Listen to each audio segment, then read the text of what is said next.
नमस्कार छात्रों। आज मैं आपको कक्षा 10वीं विषय हिंदी, इस विषय हिंदी में कहानी लेखन के बारे में मैं आपको ज्यादा जानकारी देता हूं। तो छात्रों, कहानी सुनाना आबाल वृद्धों के लिए रुचि और आनंद का विषय होता है। कहानी लेखन विद्यार्थियों की कल्पना शक्ति, नवनिर्मिति व सृजनशीलता को प्रेरणा देता है। इसके पूर्व की कक्षा में आपने कहानी लेखन का अभ्यास किया है। कहानी अपनी कल्पना और सृजनशील से रची जाती है। कहानी का मूल कथ्य, उसे हम कथा बीज करते हैं, उसका प्राण होता है। मूल कथ्य के विस्तार के लिए विषय को पात्र, घटना, तर्कसंगत विचारों से परिपोषित करना लेखन कौशल है। इसी लेखन कौशल का विकास करना कहानी लेखन का उद्देश्य है।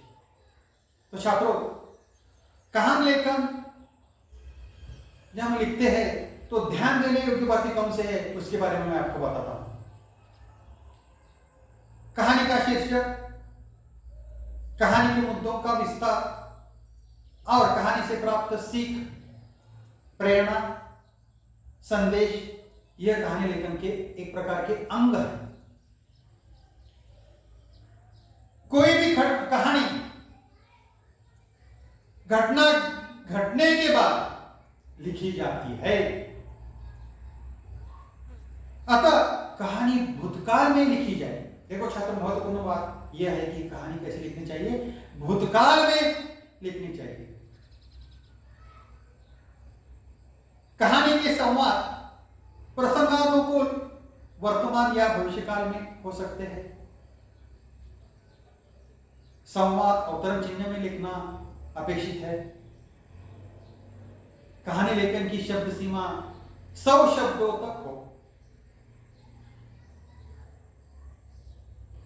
कहानी के आरंभ में शीर्षक लिखना आवश्यक होता है। शीर्षक छोटा, आकर्षक, अर्थपूर्ण और सारगर्भित होना चाहिए। कहानी में कालानुक्रम, घटनाक्रम और प्रभाव होना आवश्यक है। प्रत्येक मुद्दे या शब्द का अपेक्षित विस्तार आवश्यक है। घटनाएं धारा प्रवाह अर्थात एक दूसरे से श्रृंखलाबद्ध होनी चाहिए। कहानी के प्रसंगानुसार वातावरण निर्मित होनी चाहिए। घटनाएं धारा प्रवाह अर्थात एक दूसरे से श्रृंखलाबद्ध होनी चाहिए। प्रत्येक मुद्दे या शब्द का अपेक्षित विस्तार आवश्यक है। उदाहरण, यदि जंगल में कहानी घटती है तो जंगल का रोचक, आकर्षक तथा सही वर्णन अपेक्षित है। कहानी के मूल कथ्य, विषय, हम उसे कथाबीज के अनुसार पात्र और उनके संवाद, भाषा पात्रानुसार प्रसंगानुकूल होनी चाहिए। प्रत्येक परिसर क्षेत्र की भाषा एवं भाषा शैली में भिन्नता, विविधता होती है, इसकी जानकारी होनी चाहिए। अन्य भाषाओं के उद्धरण, सुवचनों आदि के प्रयोग से यथासंभव बचे। कहानी में आवश्यक विराम चिन्हों का प्रयोग करना न भूले। महत्वपूर्ण बात है ये छात्रों। कहानी लेखन करते समय अनुच्छेद बनाएं। जहां विचार, एक घटना समाप्त हो वहां परिच्छेद समाप्त करें। कहानी का विस्तार करने के लिए उचित मुहावरे, कहावतें, सुवचन, पर्यायवाची शब्द आदि का प्रयोग करें। और कहानी लेखन शब्द 80 शब्दों में 80 से लेकर 100 शब्द तक होना चाहिए। कहानी लेखन के प्रकार, 3 प्रकार की कहानियां होते हैं।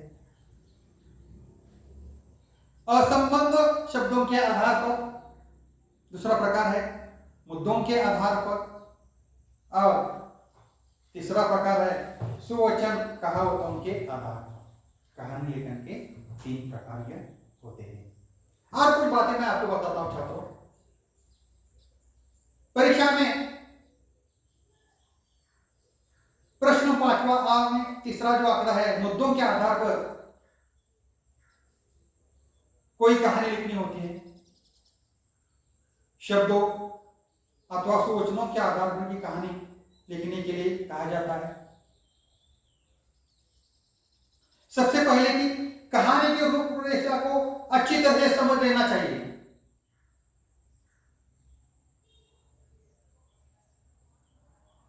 कहानी के प्रत्येक संकेत को क्रम से विस्तार दीजिए।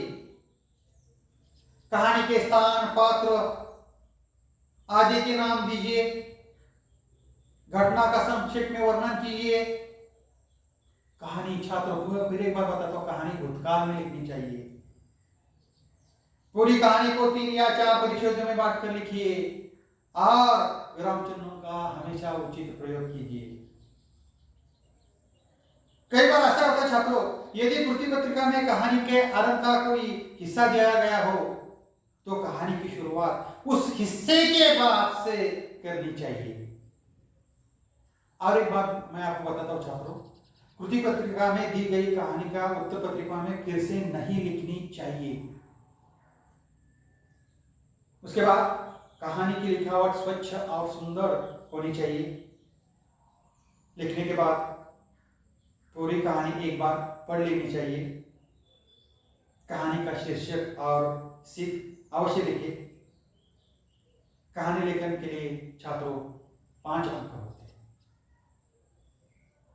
तो छात्रों, कहानी कैसे लिखनी चाहिए, कहानी के प्रकार कितने हैं, इसके बारे में जानकारी दी। और कहानी कैसे लिखते समय कौन सी योग्य बातें ध्यान में रखनी चाहिए, इसके बारे में मैंने आपको जानकारी दी है।